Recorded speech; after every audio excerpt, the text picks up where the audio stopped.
제가 우리에게 주시는 하나님의 말씀 함께 보겠습니다. 열왕기상 19장 1절부터 18절까지의 말씀입니다.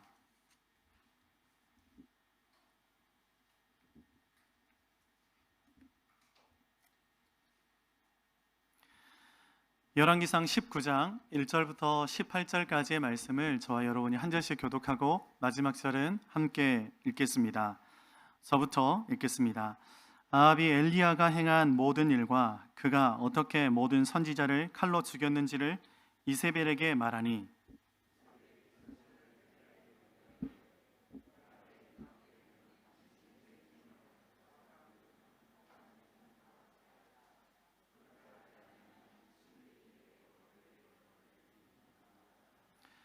그가 이 형편을 보고 일어나 자기의 생명을 위해 도망하여 유다에 속한 브엘세바에 이르러 자기의 사환을 그곳에 머물게 하고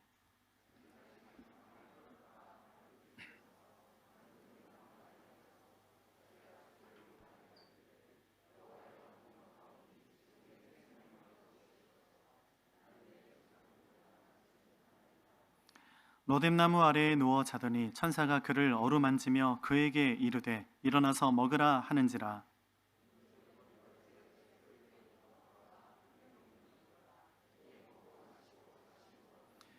여호와의 천사가 또 다시 와서 어루만지며 이르되 일어나 먹으라 내가 갈 길을 다 가지 못할까 하노라 하는지라.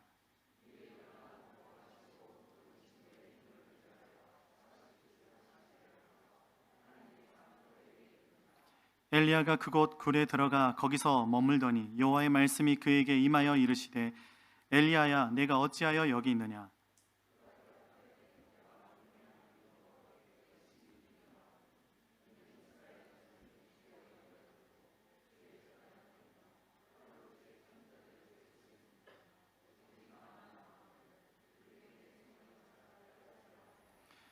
여호와께서 이르시되 너는 나가서 여호와 앞에서 산에 서라 하시더니 여호와께서 지나가시는데 여호와 앞에 크고 강한 바람이 산을 가르고 바위를 부수나 바람 가운데에 여호와께서 계시지 아니하며 바람 후에 지진이 있으나 지진 가운데에도 여호와께서 계시지 아니하며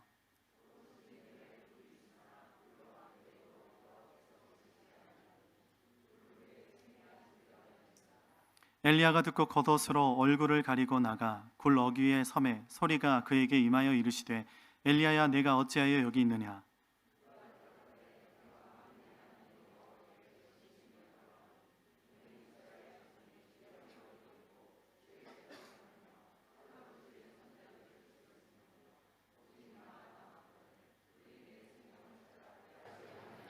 여호와께서 그에게 이르시되 너는 내 길을 돌이켜 광야를 통하여 다메섹에 가서 이르거든 하사엘에게 기름을 부어 아람의 왕이 되게 하고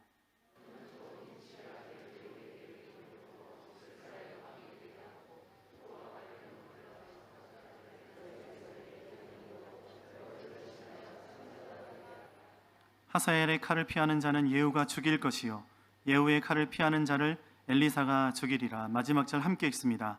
그러나 내가 이스라엘 가운데에 7,000명을 남기리니 다 바알에게 무릎을 꿇지 아니하고 다 바알에게 입맞추지 아니한 자니라. 아멘. 다시 한번 예배하는 우리 성도님들 축복하는 것은 오늘 또 하나님께만 소망을 두고 하나님을 기대하고 또 예배하며 나아갈 때 하나님께서 그 기대를 저버리지 않으시고 우리 모두를 축복해 주실 줄 믿습니다.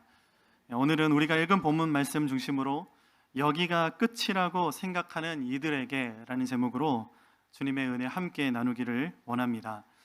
제가 얼마 전에 방송에서 어느 뇌과학 박사님의 강의를 들은 적이 있었는데요, 참 큰 인사이트가 있는 강의였습니다. 이런 내용이었습니다. 이 뇌과학 박사님이 연구를 해보니까 모든 부모들은 자기 아이에 대해서 많은 스토리를 가지고 있다는 것을 발견하게 되었다고 합니다. 부모님들끼리 만나면 끝이 없는데 어떤 부모님이 이렇게 이야기한다라는 것입니다. 우리 아이가요 3살 때부터 미술에 소질이 있었어요. 대생을 얼마나 잘 그렸는지 몰라요.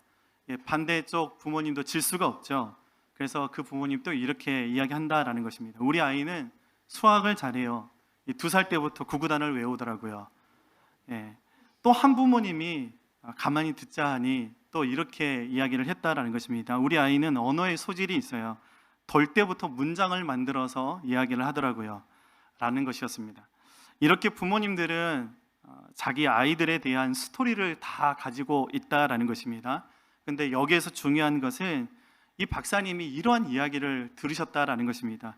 너 2살 때 아버지 친구분이 이 독일어로 된 그리스 로마 시나 전집을 집에 놓고 가셨는데 2살 때 그것을 벌써 읽고 있는 거야 라는 그 이야기를 이 박사님이 어렸을 때부터 듣고, 내가 어렸을 때부터 책을 참 좋아하는 아이였구나 라는 그런 생각을 했다라는 것입니다. 그런데 여러분, 사실은요, 그 2살 아이가 정말 그랬을 거라고 믿지만 합리적인 좀 의심이 가지 않습니까? 2살짜리 아이가 아마 그리스 로마 전집 그 독일어로 된 것을 어떻게 읽고 있었겠습니까? 우연히 눈이 마주쳤던 것이고 그 안에 있는 이 그림 보고 있지 않았겠습니까? 그것을 가지고 부모님이 우리 박사님에게 스토리를 만들어서 들려준 것 아니겠습니까? 그런데 그 스토리가 이 박사님을 책을 좋아하는 그런 삶으로 만들어 주더라라는 것입니다. 이것을 뇌과학적으로 이야기를 하면 아이들의 뇌는 언어를 배우기 시작하고 정말 기억할 수 없다고 생각하는 그때부터 다 기억한다라고 합니다. 이 강의의 내용이 무엇이었냐 하면 스토리의 중요성에 대한 내용이었습니다. 우리 뇌는 스토리를 통해서 내 자신을 또 다른 시점에서 보는 연습을 하게 된다는 것이었고, 마치 그 스토리로 살아가고 있는 것 같이 내 삶 가운데 영향을 주게 되는데, 여러분, 이 스토리가 우리 뇌 안에서 단순히 그냥 이야기가 아니라 그 스토리가 굉장히 많은 뇌의 영역들을 건드리고 또 굉장히 많은 기억과 또 보상과 학습의 메커니즘들을 영향을 준다라는 것이었습니다. 그렇게 여러분, 스토리가 우리의 삶 가운데 위안을 주고 힐링을 주고 또 내가 살아갈 수 있는 힘을 준다라는 것이었습니다. 결론은 죽기까지 힘든 그 누구에게 살아갈 수 있는 스토리를 던져주면 그러면 그 스토리가 힘이 되는 것이고 계속해서 그 삶을 살아낼 수가 있게 된다라는 것이었습니다. 그래서 여러분, 우리는 선택해야 된다라는 것입니다. 누군가에게 어떤 스토리를 던져줄 것인가를 우리는 날마다 선택하지 않으면 안 된다라는 것이었습니다.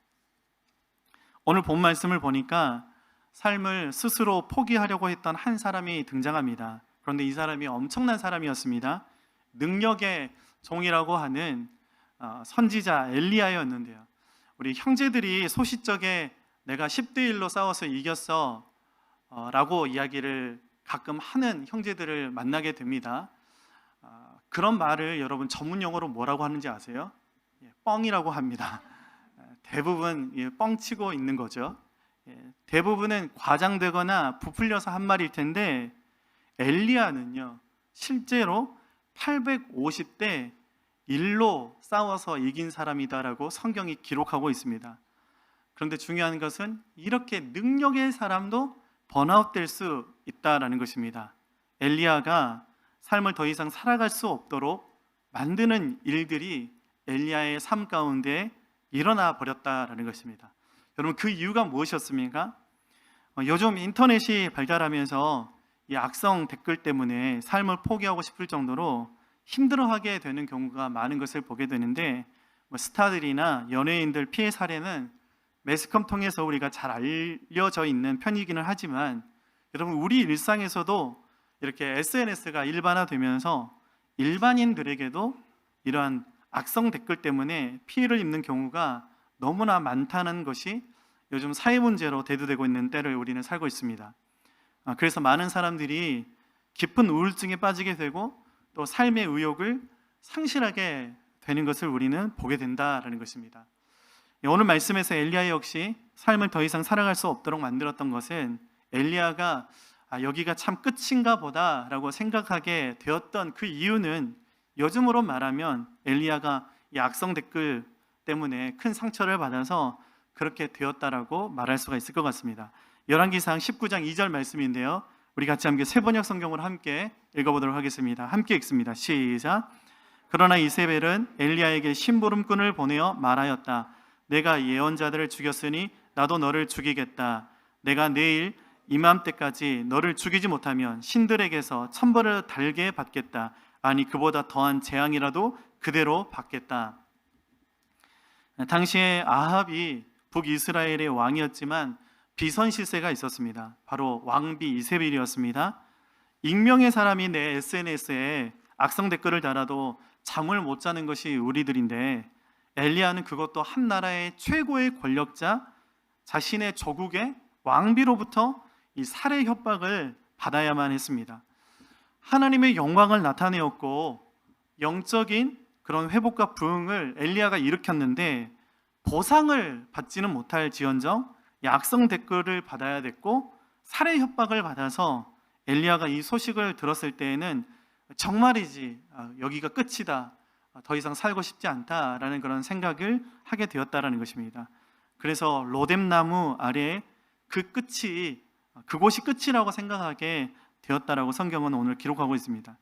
그래서 우리도 그럴 때 있지 않습니까? 여기가 끝이다라고 생각하게 되는 때가 우리에게 있습니다.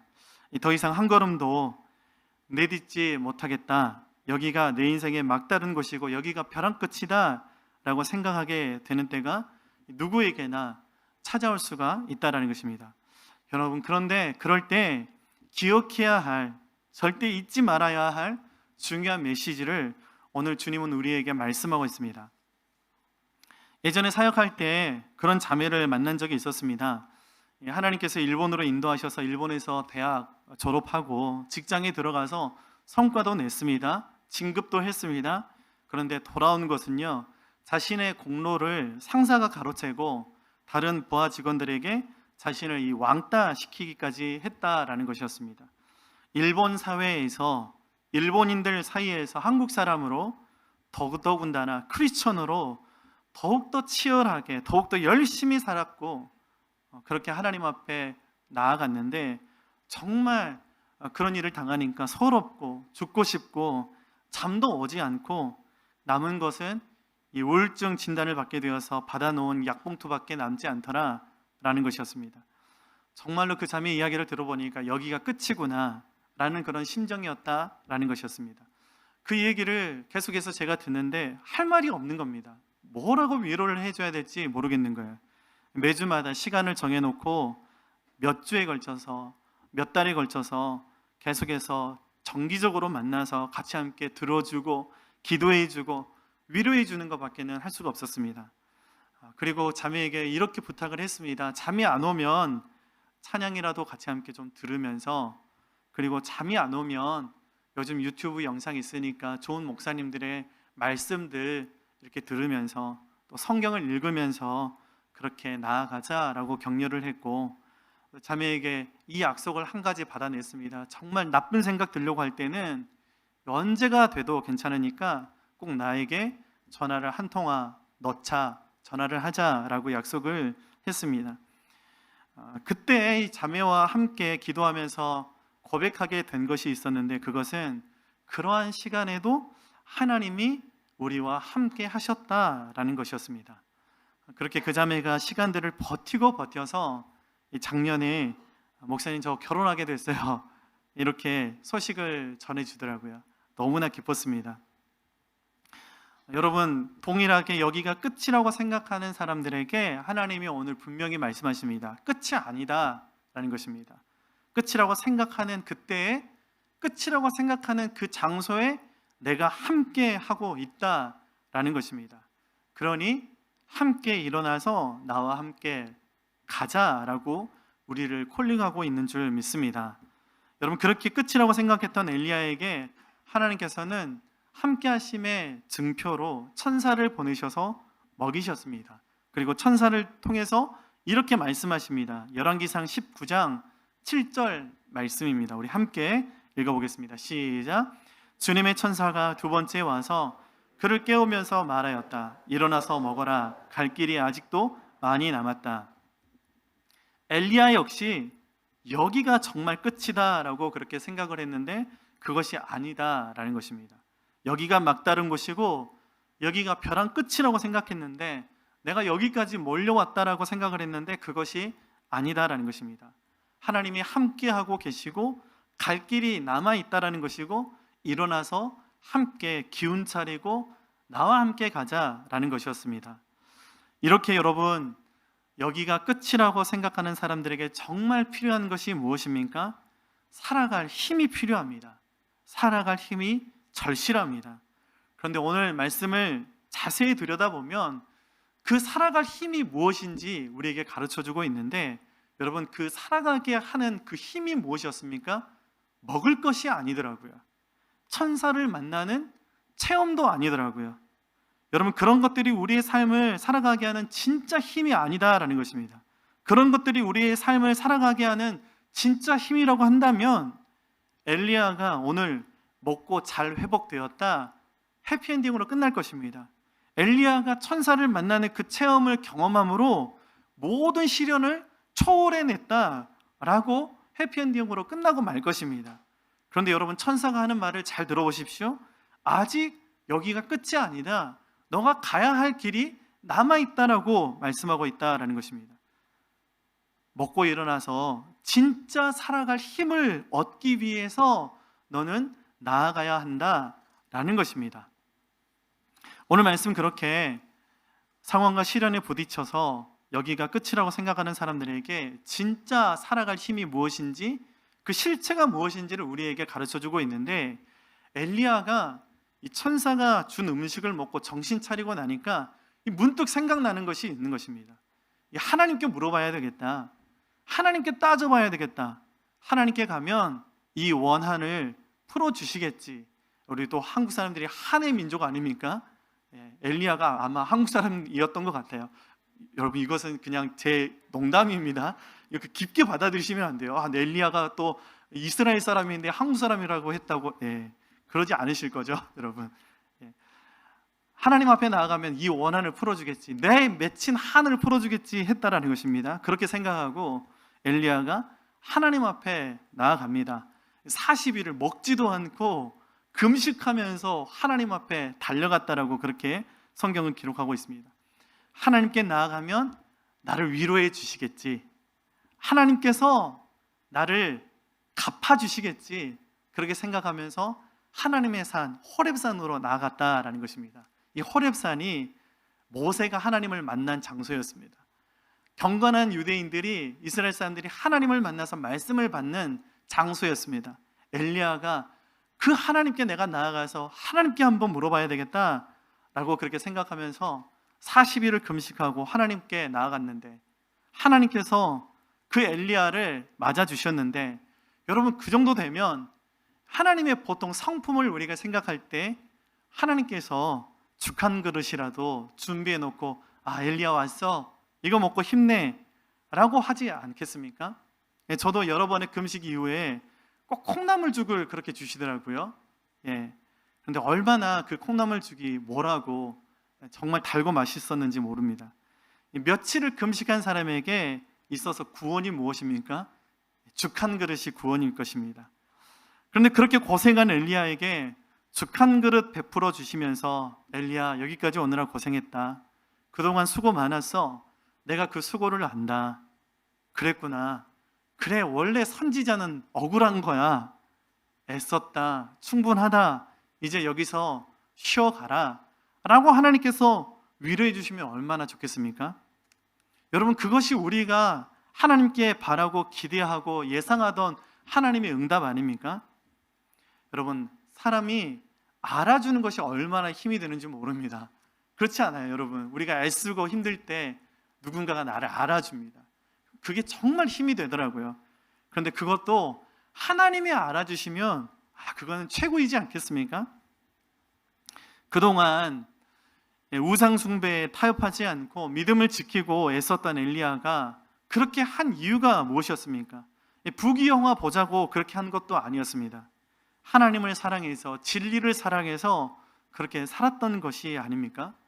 그런데 하나님 앞에 그렇게 탄원하는 엘리야에게 하나님이 어떻게 말씀하시는지 우리 말씀들을 같이 계속해서 좀 보도록 하겠습니다. 엘리야가 이렇게 하나님 앞에 하소연을 합니다. 열왕기상 19장 14절입니다. 우리 함께 읽어보겠습니다. 시작. 엘리야가 대답하였다. 나는 이제까지 주 만군의 하나님만 열정적으로 섬겼습니다. 그러나 이스라엘 자손은 주님과 맺은 언약을 버리고 주님의 제단을 헐었으며 주님의 예언자들을 칼로 쳐 죽였습니다. 이제 나만 홀로 남았는데 그들은 내 목숨마저도 없애려고 찾고 있습니다. 10절에서도 14절에서도 동일하게 하나님 앞에 토시 하나 바꾸지 않고 탄원하고 있습니다. 그런데 하나님의 답이 무엇이었습니까? 위로 한마디가 없습니다. 원한을 내가 풀어주겠다라는 약속도 하지 않았습니다. 그래, 내가 대신 가서 때려줄게. 하나님 하지 않으셨습니다. 그리고 하나님이 응답하시는 것을 들어보십시오. 열왕기상 19장 15절부터 17절 말씀을 함께 읽어보겠습니다. 시작. 주님께서 그에게 말씀하셨다. 너는 돌이켜 광야길로 해서 다마스쿠스로 가거라.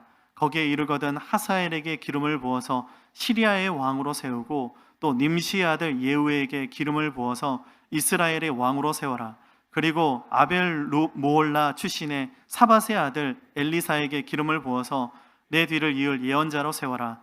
하사엘의 칼을 피해서 도망하는 사람은 예후가 죽일 것이고 예후의 칼을 피해서 도망하는 사람은 엘리사가 죽일 것이다.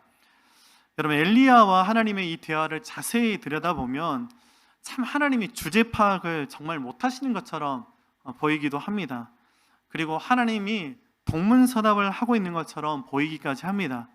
정상적인 대화라고 한다면 하나님 앞에 살려주세요 그렇게 하나님 앞에 간구하면 그래 내가 살려줄게 하는 게 보통 대화이지 않겠습니까? 그런데 하나님께서 이 엉뚱한 대답을 하고 있는 것처럼 보입니다.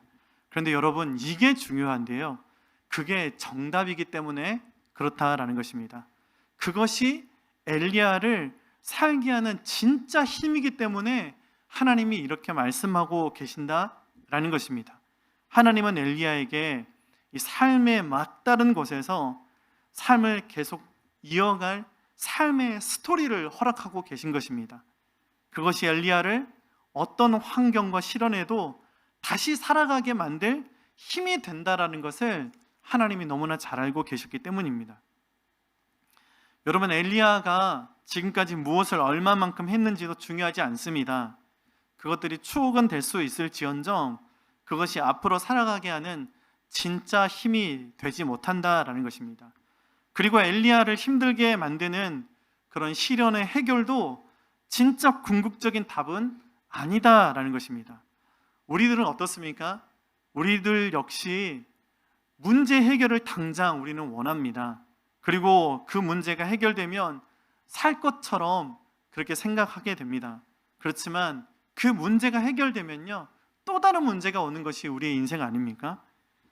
하나님께서는 그렇게 이전 영광에 젖어 있는 엘리야에게, 하나님께서는 문제 해결을 바라는 엘리야에게 위로의 한마디 대신에, 그 문제의 해결을 약속하는 대신에 살아갈 스토리를 지금 허락하고 계신다라는 것입니다.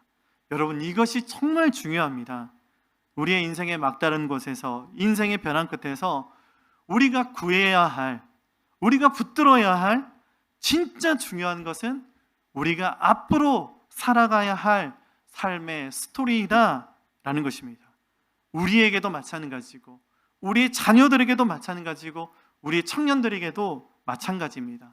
하나님께 우리가 어떻게 살아가야 됩니까? 무엇을 위해서 살아가야 합니까? 우리에게 그 삶의 스토리를 허락해 주십시오. 우리는 그렇게 간구하며 나아가야 된다라는 것입니다. 한 엄마가 있었습니다. 그런데 전쟁통에 남편을 잃었습니다. 여러분, 남편을 잃었다, 평생 일도 해보지도 않고 돈을 벌어보지도 못했던 그 엄마가 남편을 여의고 이제 죽도록 고생하면서 식당에서 알아이 하면서 그렇게 살아갑니다. 여러분, 왜 그렇습니까? 새로운 남편을 만나서 그렇습니까? 아니죠. 우리 어머니들이 남편을 잃고도 살아갈 스토리가 있기 때문에 그렇습니다. 그 스토리가 자녀들이기 때문에 그렇죠. 내가 이렇게 열심히 고생해서 죽도록 고생할 이유는 앞으로 내 자녀들이 삶을 살아갈 스토리를 허락하기 위해서, 그것을 주기 위해서 그렇게 애쓰는 것 아닙니까? 그럴 때 여러분, 죽고 싶어도 죽지 못하는 것이 엄마들 아닙니까? 그러한 이야기들을, 그런 삶의 스토리들을 우리는 너무나 잘 알고 있습니다. 하나님께서 죽지 못해 살아갈 엘리야에게 앞으로 진짜 살아가야 할 스토리를 허락하실 때 엘리야의 삶이 다시 회복되었다라는 것을 오늘 성경은 우리에게 가르쳐주고 있습니다. 여러분, 이것을 성경이 말하는 워딩으로 말하면 사명이라고도 할 수 있을 것 같습니다. 여러분, 사명이 무엇입니까? 불일사의 목숨명입니다. 내 목숨을 걸고, 내 생명을 걸고, 내 목숨을 어떻게 부릴 것인가 하는 게 사명입니다. 여러분, 그러니까 사명이라는 것은 한마디로 내가 어떻게 살아갈지에 대한 스토리인 것입니다. 여러분, 그것이 우리를 살게 합니다. 문제 해결이 우리를 살게 하는 것이 아니라 사명이 우리를 살게 하는 것입니다. 스토리가 우리를 살게 하는 것입니다. 상황과 환경이 우리를 무너뜨리는 것도 아니고, 하나님의 스토리가 없으면, 하나님의 사명을 잃어버리면 우리는 무너지게 되어 있다라는 것입니다. 끝이라고 생각했던 엘리야에게 살아가야 할 스토리가 있었습니다. 사명이 아직 남아 있었습니다. 그것은 사람을 세우는 일이었고 하나님의 나라를 세워가는 일이었습니다. 그리고 죽을 것 같이 힘들어하던 그 엘리야가 하나님으로부터 그 스토리를 받으니까, 그 사명을 받으니까 진짜 다시 군말 없이 그 사명의 길을 다시 내딛고 있는 것을 우리는 보게 됩니다. 그리고 그 하나님의 스토리는 엘리야를 통해서 하사엘에게, 예후에게, 이사야에게 계속해서 흘러가게 되었고, 그 하나님의 스토리가, 그 하나님의 역사가, 히스 스토리가 계속해서 쓰여지고 있는 것들을 우리는 성경을 통해서 보게 되는 것입니다. 엘리야처럼 동일하게 강제적으로 자신의 삶이 멈춰졌을 때 그 삶의 스토리를 구했던 바울이 무엇이라고 고백하고 있습니까? 빌립보서 3장 13절부터 14절은 동일하게 이렇게 말씀하고 있습니다. 우리 마지막으로 이 말씀 함께 읽겠습니다. 시작. 형제자매 여러분, 나는 아직 그것을 붙들었다고 생각하지 않습니다. 내가 하는 일은 오직 한 가지입니다. 뒤에 있는 것은 잊어버리고 앞에 있는 것을 향하여 몸을 내밀면서 그리스도 예수 안에서 하나님께서 위로부터 부르신 그 부르심의 상을 받으려고 목표점을 바라보고 달려가고 있습니다. 바울이 이 고백을 하고 있는 시점은, 그 장소는 감옥이었습니다. 엘리야처럼 똑같이 복음 전하다가 신앙 지키다가 강제로 삶이 끝이라고 여김을 받게 되었습니다. 여러분, 그럴 때에도, 그런 순간에도 바울은요, 나를 향하신 하나님의 스토리가 있음을 고백하고 있습니다. 아직 나에게 맡겨진 삶을 믿음으로 계속해서 살아가겠다라고 고백하고 있습니다. 말씀을 맺으면서 여러분, 우리는 어떻습니까? 엘리야처럼, 바울처럼 여기가 끝이라고 혹시 생각되지는 않으십니까? 여러분, 뒤의 것들 바라보면 대부분 후회만 남습니다. 대부분 상처만 남습니다.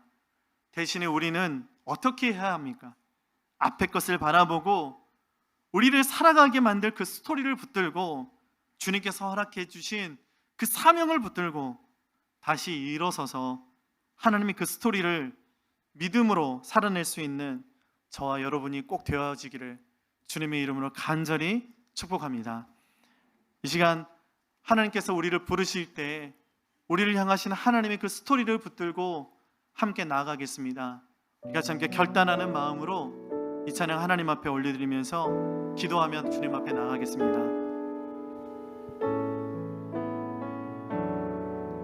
주가 보이신 생명의 길, 나 주님과 함께 상한 마음을 들이며 주님 앞에 나아가리. 나의 의로움이 되신 주 그 이름 예수, 나의 길이 되신 이름 예수.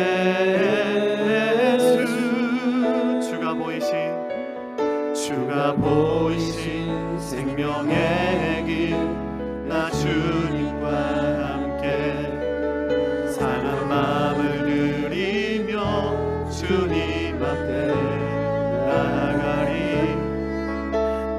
의로움이 되신 주 그 이름 예수, 나의 길이 되신 이름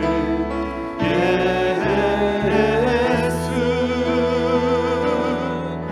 나의 길 오직 그가 아시나니.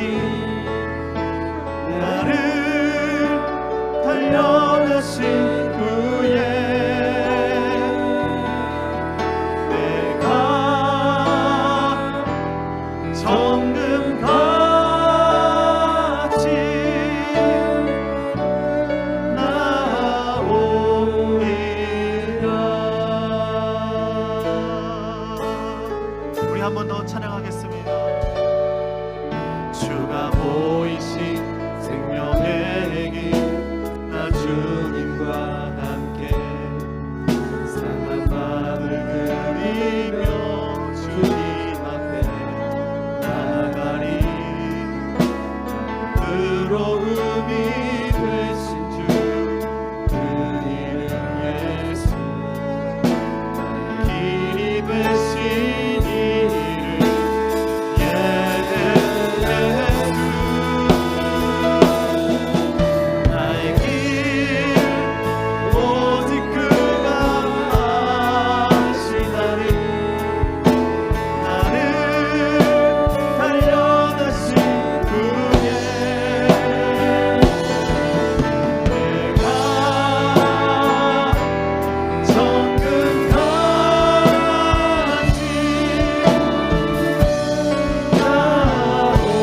그렇게 고백하시는 분들 두 손 높이 들고 나의 길 오직 그가 아시나니. 나를 달려내신 후에 내가 정금같이 나오. 마지막으로 한 번 더 찬양합시다. 나에게 오직 그가 아시나니. 길 오직 그가 아시나니. 나를 달려내신 후에 내가 정금같이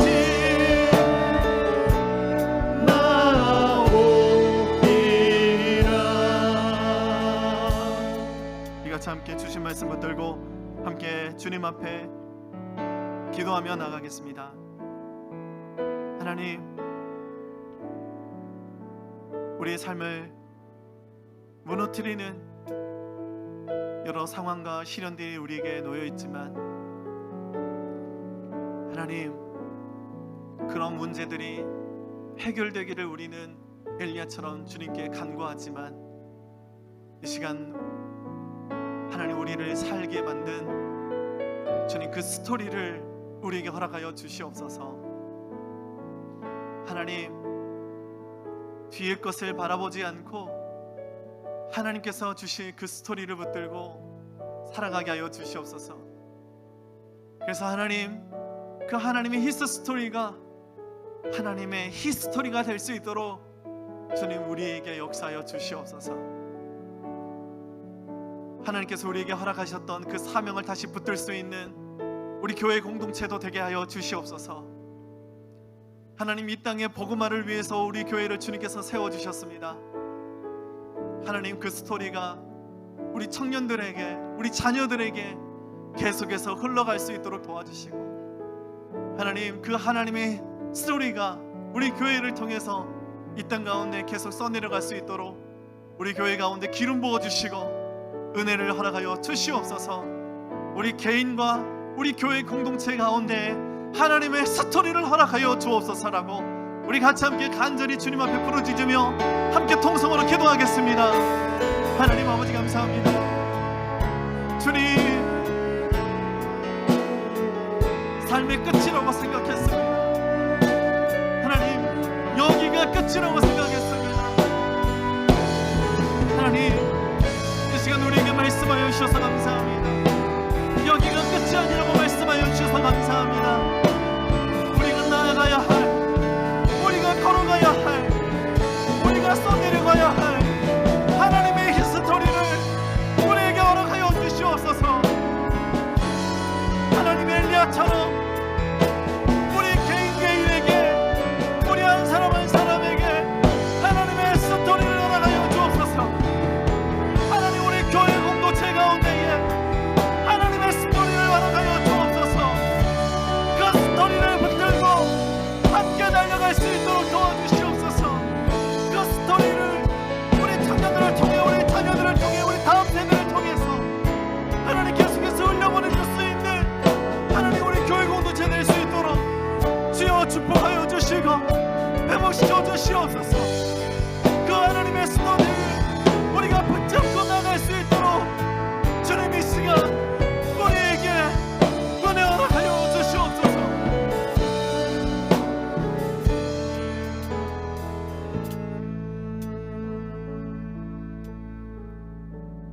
하나님, 우리 또한 엘리야처럼 여기가 끝이라고 생각할 때가 있었습니다. 한 걸음도 내디딜 수 없도록 만들었던 상황과 시련이 우리에게 있습니다. 때로는 위로해 주지 않으시는, 때로는 침묵하시는 하나님께 불평하고 원망했던 우리들의 연약한 모습입니다. 하지만 하나님, 오늘 우리에게 주시는 하나님의 말씀을 붙들겠습니다. 엘리야처럼, 바울처럼 우리에게 허락하실 하나님의 스토리를 우리가 구하며 나가게 하여 주옵소서. 우리를 살게 만들 하나님의 스토리를 우리 한 사람 한 사람에게, 우리 교회 공동체에 허락하여 주시옵소서. 그리고 다시 주님과 함께 주께서 보이신 그 생명의 길을 걸어갈 수 있는 우리 모두가 될 수 있도록 주님 이 시간 치유와 회복을 허락하여 주시옵소서.